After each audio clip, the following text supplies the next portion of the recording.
السلام علیکم ورحمۃ اللہ وبرکاتہ۔ عزیز ناظرین، محفل تذکیر میں ایک بار پھر آپ لوگوں کا استقبال ہے۔ پچھلی نشست میں ہم نے سورہ انشقاق جہاں ختم کی تھی وہ اس کا پہلا رکوع تھا، اس سے آگے کی تمام دوسری آیات کا احاطہ انشاءاللہ تعالی آج کے اس محفل میں ہوگا۔ تو ریکیپ کرنے کے لحاظ سے میں پچھلی آیتوں کا لب لباب آپ لوگوں کے سامنے رکھتا چلوں، جس میں اللہ تعالیٰ نے آسمان کے پھٹنے کا ذکر کیا، قیامت کا ذکر کیا، اور پھر اللہ تعالیٰ نے انسانوں سے یہ بھی کہا کہ اللہ تعالیٰ کی تمام مخلوق جن کو اختیار نہیں دیا گیا وہ اللہ تعالیٰ کی حکم کو بجا لاتے ہیں، اللہ تعالیٰ کی فرما برداری میں جٹے ہوئے ہیں۔ اور یہ ایک اشارہ ہے انسانوں کی طرف کہ چونکہ اللہ تعالیٰ نے انسانوں کو اور جنات کو اختیار دیا ہے، اسی لیے جو ہے وہ نافرمانی کرتے ہیں۔ اور پھر اللہ تعالیٰ نے قیامت کا ذکر کیا ہے، اور قیامت کے بعد میں حساب اور کتاب کا ذکر کیا ہے۔ وہاں اس میں ایسی دو جماعتوں کا ذکر کیا ہے۔ ایک ایسی جماعت ہے جو کامیاب جماعت ہوگی اور جن کے اعمال نامے ان کے داہنے ہاتھ میں دیے جائیں گے، اور وہ خوشی خوشی اپنے گھر والوں کی طرف جنت میں لوٹیں گے۔ اس میں ایک اشارہ یہ بھی تھا کہ ہم سب لوگ ایمان والے اس بات کی کوشش کریں گے کہ ہمارے اہل و عیال بھی ہمارے ساتھ جنت میں جانے والے بنیں۔ اور دوسری جماعت جو ہوگی وہ ہوگی جن کے اعمال نامے ان کے بائیں ہاتھ میں یا ان کی پشت کے پیچھے سے دیے جائیں گے۔ اور ان کے بارے میں اللہ تعالیٰ نے جو بات ضمناً کہی ہے وہ یہ ہے کہ وہ لوگ تھے جو دنیا کی زندگی میں عیش اور آرام میں مبتلا تھے اور اپنے رشتہ داروں میں خوش اور مگن تھے، انہوں نے آخرت کی فکر نہیں کی۔ اور خاص جو ہے جو بات آخری نشست میں ختم ہوئی تھی وہ یہ تھی کہ یہ لوگ اس لیے عیش پرست تھے یا عیش و عشرت میں مگن تھے کیونکہ وہ آخرت پر ایمان نہیں رکھتے تھے، اور وہ یہ بھی سمجھتے تھے کہ اللہ کی طرف واپسی نہیں ہوگی، در حالانکہ اللہ تعالیٰ ان کو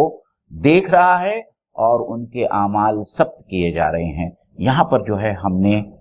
یہ رکوع ختم کیا تھا۔ اب مولانا ہم اس سے انشاءاللہ تعالیٰ آگے بڑھتے ہیں۔ اعوذ باللہ من الشیطان الرجیم، بسم اللہ الرحمن الرحیم، فلا اقسم بالشفق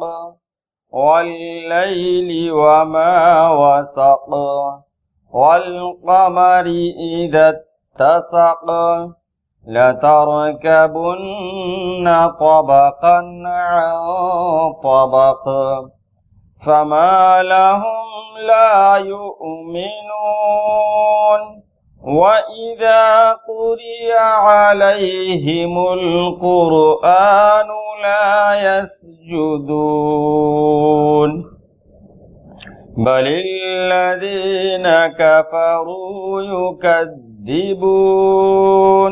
والله أعلم بما يوعون فبشرهم بعذاب أليم إلا الذين آمنوا وعملوا الصالحات لهم أجر غير ممنون صدق اللہ العظیم۔ ترجمہ، پس نہیں میں قسم کھاتا ہوں شفق کی اور رات کی اور جو کچھ وہ سمیٹ لیتی ہے، اور چاند کی جبکہ وہ ماہ کامل ہو جاتا ہے۔ تم کو ضرور درجہ بدرجہ ایک حالت سے دوسری حالت کی طرف گزرتے چلے جانا ہے۔ پھر ان لوگوں کو کیا ہو گیا ہے کہ یہ ایمان نہیں لاتے، اور جب قرآن ان کے سامنے پڑھا جاتا ہے تو سجدہ نہیں کرتے، بلکہ یہ منکرین تو الٹا جھٹلاتے ہیں، حالانکہ جو کچھ یہ اپنے نامہ اعمال میں جمع کر رہے ہیں اللہ اسے خوب جانتا ہے، لہذا ان کو دردناک عذاب کی بشارت دے دو۔ البتہ جو لوگ ایمان لے آئے ہیں اور جنہوں نے نیک عمل کیے ہیں ان کے لیے کبھی ختم نہ ہونے والا اجر ہے۔ اس میں ایک بات میں ناظرین کرام کو بتا دوں کہ آج کی ان آیتوں کے درمیان ایک آیت سجدہ بھی ہے، سجدہ تلاوت کی آیت ہے، اس لیے ہم میں سے جو بھی سن رہے ہوں سجدہ کریں گے۔ ایک بیٹھک میں ایک ہی سجدے والی آیت کو کئی بار پڑھنے سے ایک ہی بار سجدہ واجب ہوتا ہے۔ اب ہم آگے چلتے ہیں معین بھائی ان آیتوں کے تعلق سے۔ یہ سورہ انشقاق میں 25 آیتیں، جس میں سے 15 آیتوں کے تعلق سے تذکیر ہو چکی ہے، اب 10 آیتیں بچی ہیں، اور 10 لاسٹ کی جو آیتیں ہیں وہ ایسے کلمے سے شروعات ہوتی ہے جیسے کہ بعض صورتیں کی شروعات کی طریقے سے اس کی شروعات ہو رہی ہے قسم سے۔ تو اس صورت کا لگتا ہے کہ نیا رخ یہاں سے تبدیل ہو رہا ہے۔ تو معین بھائی میں آپ سے یہ پوچھنا چاہوں گا کہ اس میں 3 چیزوں کے بارے میں جو اللہ نے قسم کھائی ہے، یہ کس قسم کی یہ 3 چیزیں ہیں؟ اس سے پہلے جو قسمیں کھائی جو بلد کے بارے میں 3 کے بارے میں، لیکن کچھ یونیک ٹائپ کی قسم۔ صحیح۔ عزیز ناظرین، پہلی بات تو مولانا نے جو کہا کہ اس میں تھوڑا سا اسلوب قرآن میں یہ فرق نظر آتا ہے کہ بہت ساری صورتوں میں جو ہے قسموں سے جو ہے صورتیں شروع ہوئی، یہاں قسموں کو بیچ میں لایا گیا ہے، اور یہاں فلا جو لایا گیا ہے اس کے بارے میں ایک بار میں دوبارہ یاد دہانی کراتا چلوں کہ یہ لام نہ ہی لام نافیہ ہے اور نہ ہی یہ لام زائد ہے، بلکہ اس میں یہ اللہ تعالیٰ کا یہ اسلوب ہے جس کے بارے میں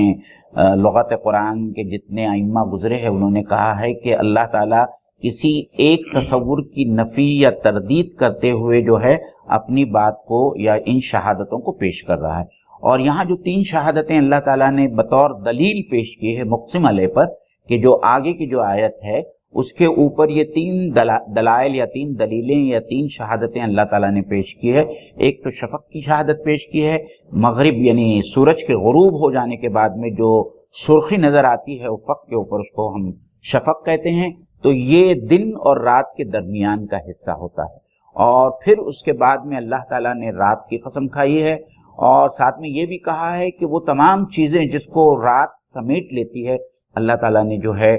اس کو بھی اپنے اس شہادت میں اور قسم میں شامل کیا ہے۔ اور تیسری قسم کھائی ہے جو بہت ہی واضح ہے، اور اس لیے میرے خیال سے مولانا اس کا الگ سے ذکر ہوا ہے، وہ ہے ماہ کامل یعنی چاند کی قسم کھائی ہے، کیونکہ چاند جس طریقے سے گھٹتا اور بڑھتا رہتا ہے اس کا مشاہدہ جو ہے انسان ہر روز ہر مہینے کرتا ہے، اور یہ بہت ہی واضح جو ہے مشاہدہ انسان کا ہوتا ہے، اور اسی لیے اللہ تعالیٰ نے جو ہے ان تینوں چیزوں کی قسمیں یا ان کو بطور شہادت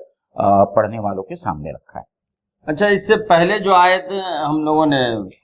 جو تلاوت کیا ہے، مطالعہ کیا ہے، ان آیتوں سے بھی کچھ ان 3 آیتوں کا تعلق ہے کچھ؟ جی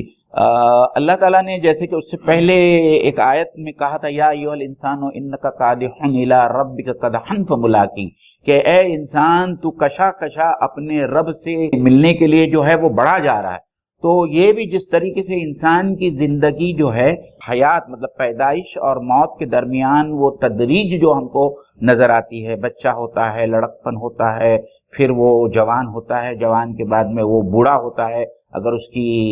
عمر طبعی اتنی اللہ تعالیٰ نے لکھ دی ہے، اور پھر اس کے بعد میں وہ مرتا ہے۔ تو دراصل میں اس کا ایک سفر ہے جو تدریج کے ساتھ میں بچپن سے شروع ہو کر بڑھاپے تک پہنچتا ہے۔ تو یہی تدریج کو بتانے کے لیے کہ یہ تدریج صرف انسانی زندگی کے ساتھ میں نہیں لگی ہوئی ہے، یہ جو حیات دنیا میں یا آفاق میں جو ہم کو نظر آتی ہے اور اللہ تعالیٰ کی بہت ساری دوسری مخلوقات ہے اس میں بھی یہ تدریج نظر آتی ہے۔ اور جس طریقے سے شفق کا بیان آیا مولانا، اس میں صاف بات یہ ہے کہ جب دن نکلتا ہے، سورج طلوع ہوتا ہے تو دن ہوتا ہے، پھر دن آہستہ آہستہ جو ہے سورج زوال پذیر ہوتا ہے، اور پھر غروب کے وقت جو ہے شفق ظاہر نمودار ہوتی ہے۔ تو یہ پورے دن کا سفر ہے یا یہ پورے سورج کا سفر ہے جو شفق کے اوپر ختم ہوتا ہے۔ آپ دیکھیں گے کہ ان دونوں سلسلوں میں ایک مشابہت ہے، اور اسی مشابہت کو اللہ تعالیٰ جو ہے پڑھنے والوں کے سامنے ظاہر کرنا چاہتا ہے۔ وہ انسان کی زندگی میں لمحہ لمحہ تبدیلیاں آتی رہتی ہیں، اور اللہ تعالیٰ نے ایسی چیزوں کی قسمیں کھا کر کے بتایا ہے جن میں تبدیلیاں آ رہی ہیں، اور خاص طور سے آخری قسم جو قمر اور چاند کی ہے، یہ تو صاف دکھنے میں نظر آتا ہے، یہ ہر مہینے اس کے اندر تبدیلی آتی ہے 15 دن اور 15 دن کے حساب سے۔ معین بھائی ایک بات میں یہ پوچھنا چاہوں گا کہ ان تینوں قسموں کا مقسم علیہ کون ہے؟ اور مقسم علیہ کو کس پیرائے میں بیان کیا جائے جو ناظرین کے ذہنوں میں بات بیٹھ جائے کہ انسان کے اندر جو تدرج ہے جی وہ ابتدائی آفرینش سے لے کر کے قیامت کے آنے تک برقرار ہے۔ جی مولانا فراہی نے جو ہے اور امین احسن اصلاحی صاحب نے اس کا مقسم علیہ جو ہے لترکبن طبقا عن طبق کو قرار دیا ہے کہ یہ جو تینوں قسمیں یا شہادتیں یا دلائل جو پیش کیے گئے ہیں وہ اس بات پر دلیل ہے کہ تم کو ایک مرحلے سے دوسرے مرحلے میں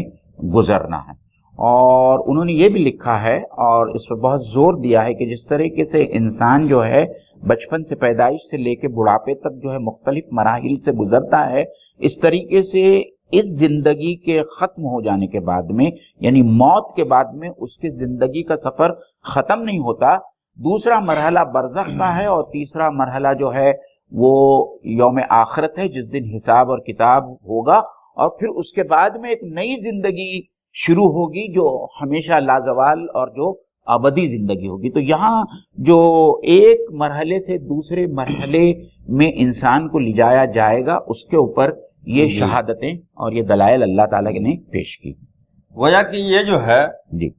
عالم خلق جس میں ابھی ہم لوگ ہیں اس میں تدریج بہرحال ضروری ہے۔ جی اللہ تعالیٰ کے تعلق سے بھی آتا ہے کہ اللہ تعالیٰ نے دنیا آسمان اور زمین کو اتنے دنوں میں پیدا کیا، حالانکہ اللہ کے اختیار میں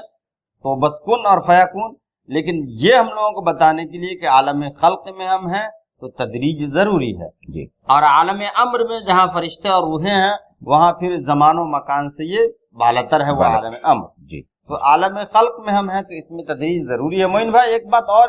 کی طرف اشارہ کیا جا سکتا ہے اس میں کہ وہ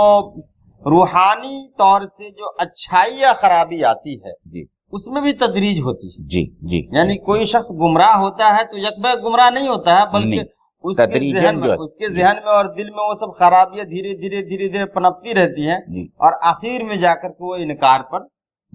جرأت کر بیٹھتا ہے۔ جی آپ اس کو میرے خیال سے آپ نے ایک بہت اچھا نقطہ لایا، اس کو آپ اس حدیث کے ساتھ میں جوڑ دیجئے جو اللہ کے رسول صلی اللہ علیہ وسلم نے بیان کی ہے کہ جب آدمی گناہ کرتا ہے یا معصیت کا کوئی کام کرتا ہے تو ایک سیاہ نقطہ جو ہے اس کے دل پر لگ جاتا ہے۔ جی اگر وہ توبہ نہیں کرتا، استغفار نہیں کرتا تو سیاہ نقطہ اپنے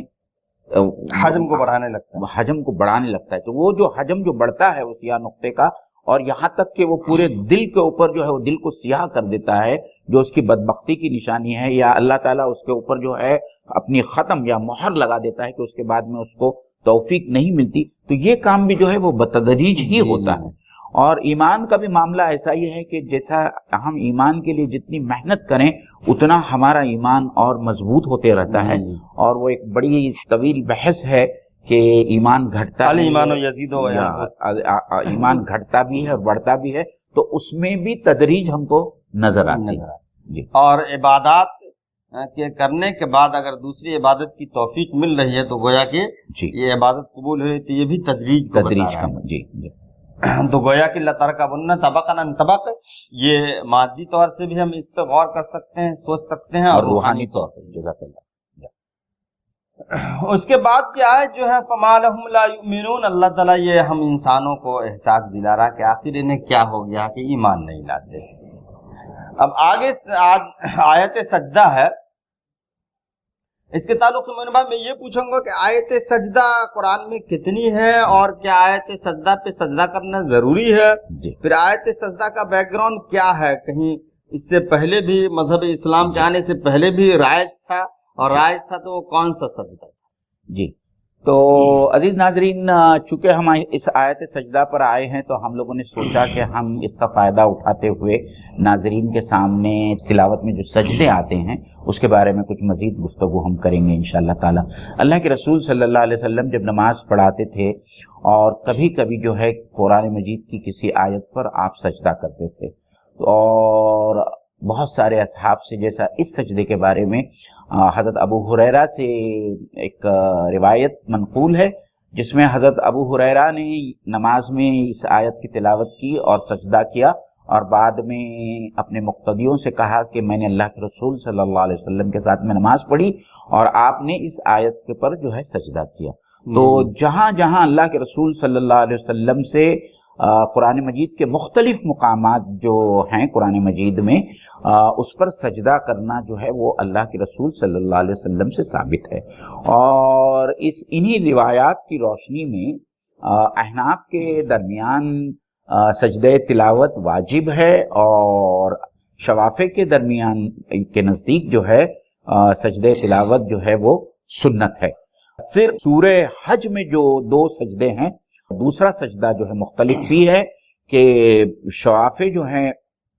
وہاں سجدہ کرتے ہیں اور احناف جو ہے اس آیت کے اوپر سجدہ نہیں کرتے۔ لیکن سجدے کے بارے میں اس بات کو ہم یاد رکھیں، یہ روایت قدیم عرب قبیلوں کے درمیان بھی تھی، اور مصر میں بھی یہ روایت پائی جاتی تھی۔ جس طریقے سے حضرت موسیٰ علیہ السلام کے اعجاز کو اور معجزے کو دیکھنے کے بعد میں وہ تمام جادوگر ان کی عظمت کے قائل ہو گئے اور اس معجزے کے قائل ہو گئے اور وہ سجدے میں گر پڑے۔ اسی طریقے سے عرب کے اندر، اور خاص طور عرب شعراء کے اندر یہ معاملہ پایا جاتا تھا کہ وہ جب کسی شاعر کی عظمت کو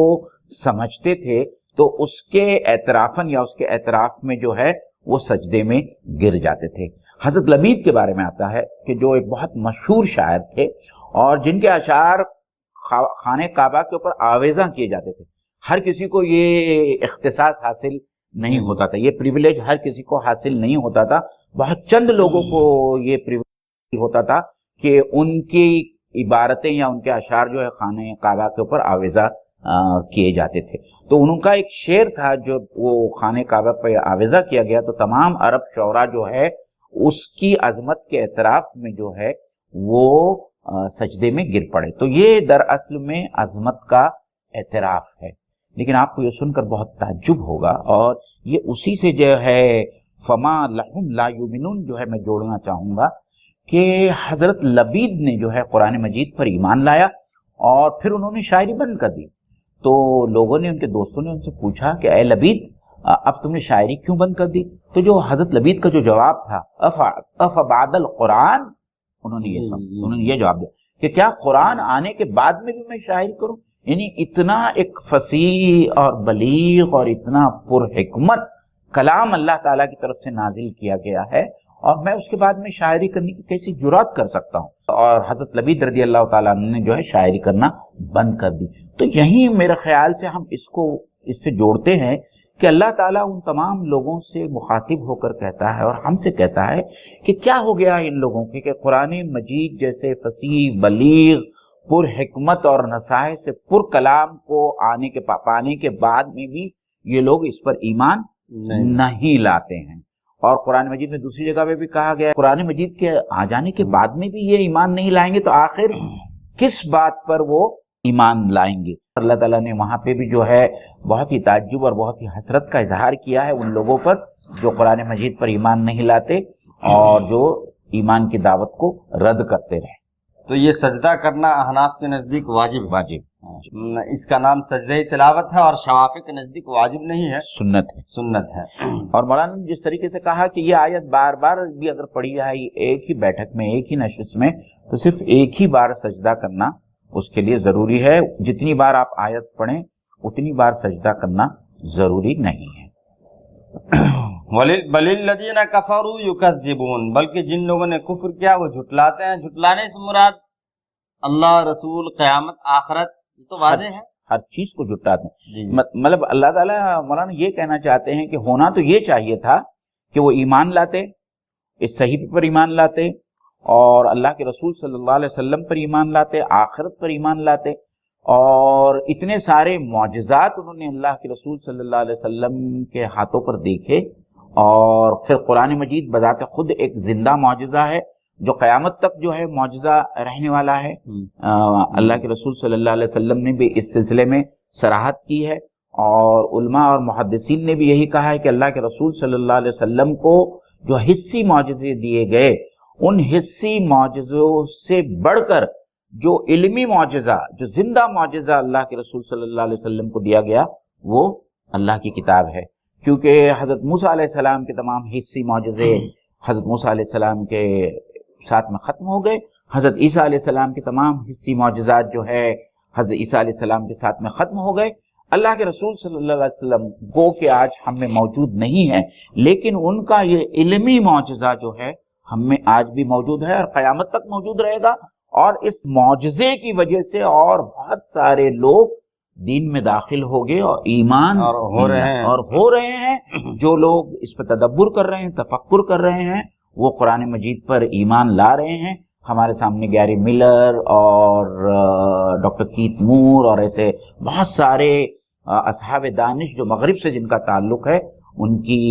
کی حیات اور ان کی زندگیاں جب ہم پڑھتے ہیں تو ہم کو پتہ چلتا ہے کہ واحد محرک جو تھا ان کی زندگی میں جس نے ان کو ایمان لانے پر مجبور کر دیا اور انہوں نے اپنا سر خم کر دیا۔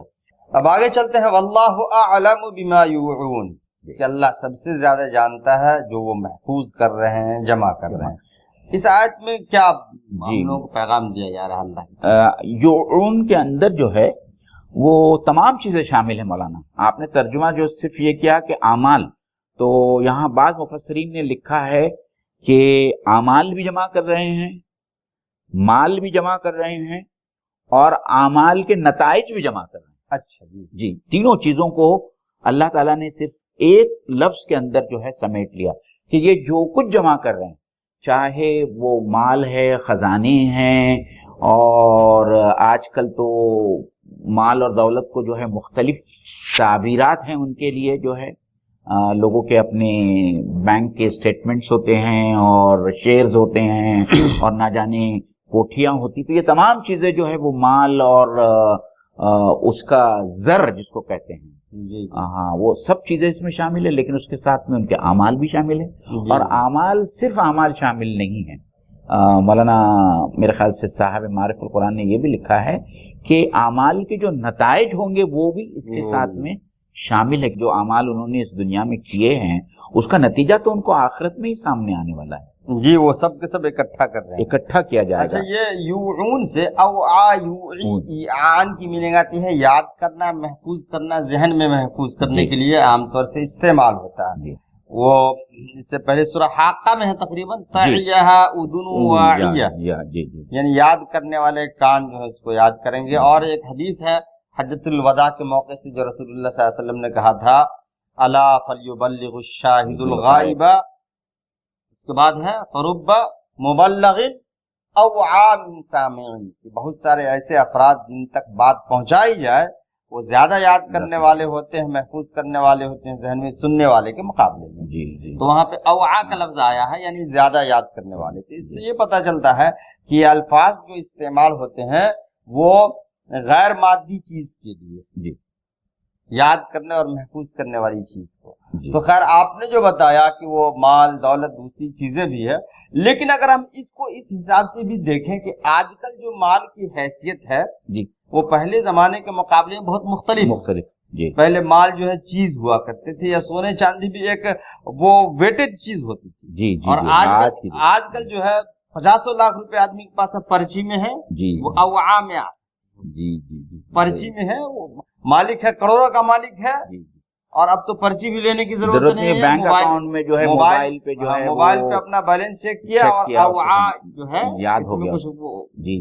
محفوظ ہے، تو وہ لفظ جو ہے بالکل اس سے میچ ہو جا رہا ہے۔ اور مولانا یہ آپ نے بڑی اچھی بات لائی کہ اکثر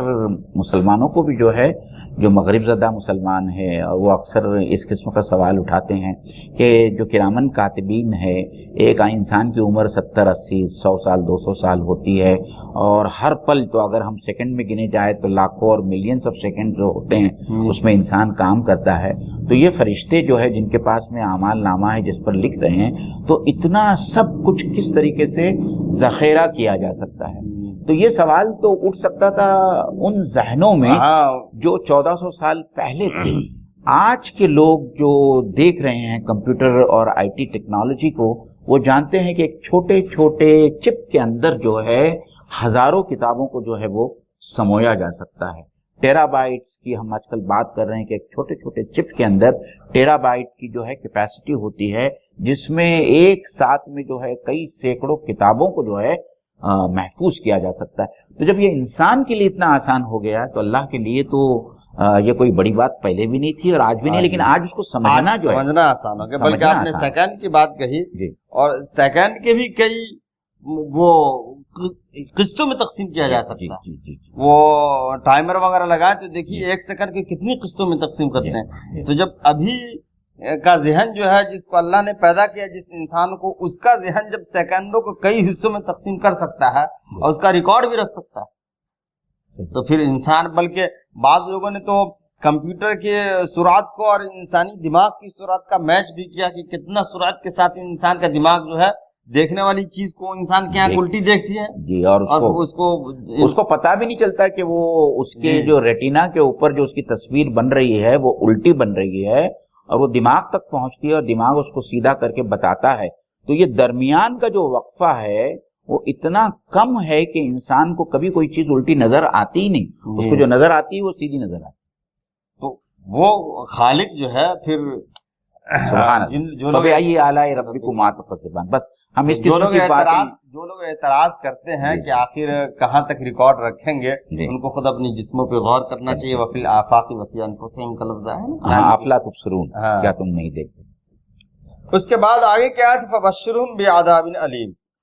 جن کو بشارت سنا دیجئے دردناک عذاب کی. یہ ایک عجب یہ ہے اسلوب ہے کہ بشارت تو اچھی چیزوں کی سنائی جاتی ہے. آخر مومن بھائی یہ کیوں یہ اللہ تعالیٰ جو ہے ان سے تنزن کہہ رہے ہیں کہ اے اللہ کے رسول، یہ لوگ اگر نجات کی بشارت حاصل کرنا نہیں چاہتے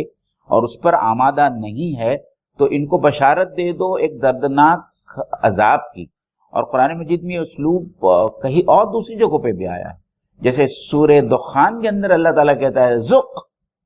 انک انت العزیز الکریم، اے ابو جہل، اے ابو لہب، چکھو یہ جہنم کا مزہ، تم تو دنیا میں بہت عزت والے اور بہت زبردست ہوا کرتے تھے. تو اللہ تعالیٰ جو ہے بہت تنزن جو ہے ان تمام منکرین کو کہہ رہا ہے کہ ذوق، چکھو اب عذاب. دنیا میں تو تم بہت ہی باعزت اور باوقار سمجھے جاتے تھے اور بہت بڑی طاقت تھی تمہارے میں، اب جو ہے تم کو کوئی روک نہیں سکتا اس جہنم کے عذاب سے. تو یہ اللہ تعالیٰ کا اسلوب ہے جو تنزن جو ہے اللہ تعالیٰ ان تمام لوگوں سے کہہ رہا ہے کہ وہ اس سے بھی کچھ نصیحت حاصل کریں. جی. اب اس صورت کے آخر آیت میں اللہ تعالیٰ نے مومنوں کی چند باتوں کو بیان کیا کہ الا الذین آمنوا، مگر جو لوگ ایمان لائے اور نیک اعمال کیے. مومن بھائی میں یہ کہنا چاہتا ہوں کہ ایمان اور نیک اعمال، گویا کہ ایمان کا تعلق جو ہے وہ اندرون سے جی، اور اعمال کا تعلق ظاہری سے جی، یعنی اسلام اور ایمان دونوں کا جمع ہونا ضروری جی. تو الا الذین آمنوا، مگر وہ لوگ جو لوگ ایمان لائے اور نیک اعمال کیے ان کے لیے اجر غیر ممنون. یہ اجر غیر ممنون کی وضاحت فرمائیں ذرا. پہلی بات تو ہم یہ سمجھیں عزیزان گرامی، عزیز ناظرین، کے قرآن مجید میں ایک سے مطلب جہاں جہاں ایمان کا ذکر آیا اس کے ساتھ میں عمل صالح کا ذکر آیا ہے. سورۃ العصر میں جو ہے ہم نے بہت ہی تفصیل کے ساتھ میں جو ہے ان چاروں جو اجزاء ہیں جو نجات کے لیے ضروری اور لازمی ہیں، ایمان، عمل صالح، تواصی بالحق اور تواصی بالصبر، یہ چاروں کو جوڑنے کے بعد میں ایک جو پرسکرپشن بنتا ہے اس سے ہی صرف نجات، جہنم کی آگ سے نجات ہو سکتی ہے. ان چاروں اجزاء میں سے اگر ایک بھی جز کم ہو جائے، جیسے ڈاکٹر ایک پرسکرپشن لکھ کے دیتا ہے اور اس میں اگر اس نے 4 دوائیاں لکھ کے دی ہے، اس میں سے آپ کوئی کسی ایک دوائی کو یا ایک انگریڈینٹ کو جو ہے وہ آپ حذف نہیں کر سکتے. اگر آپ نے حذف کیے تو پھر جو ہے ڈاکٹر کی کوئی ذمہ داری باقی نہیں بچتی کہ آپ کا مرض دور ہوگا. اسی طریقے سے جو ہے سورۃ العصر کے بارے میں بہت سارے مفسرین نے لکھا ہے کہ جہنم سے نجات کے ناگزیر جو ہے یہ 4 شرائط ہے، یہ چاروں اجزاء کا جمع ہونا لازم ہے. سورۃ التین کے اندر بھی یہی جملہ ہے، الا الذین آمنوا وعملوا الصالحات، پھر ہم نے ان کو اسفل سافلین کے درجے میں ڈال دیا. الا الذین آمنوا وعملوا الصالحات فلہم، وہاں خالی ف کا لفظ آیا، فلہم اجر غیر ممنون. وہاں سے ف کا ایک زائد جو ہے وہ ایک حرف آیا ہے، یہاں وہی آیت ہے. اجر غیر ممنون سے مولانا میں ناظرین کے سامنے ایک بات رکھنا چاہوں گا، اور یہ ہمارا روزانہ کا مشاہدہ ہے. امیر سے امیر ترین آدمی ہو، ہمارا عیش و عشرت، ہماری زندگی میں اللہ تعالیٰ کی جو بھی نعمتیں ہیں یہ سب عارضی ہیں اور یہ سب فانی ہیں. جی. بچپن سے لے کے تو بڑھاپے تک ہم دیکھتے ہیں ہماری صلاحیتیں ویسی نہیں رہتی،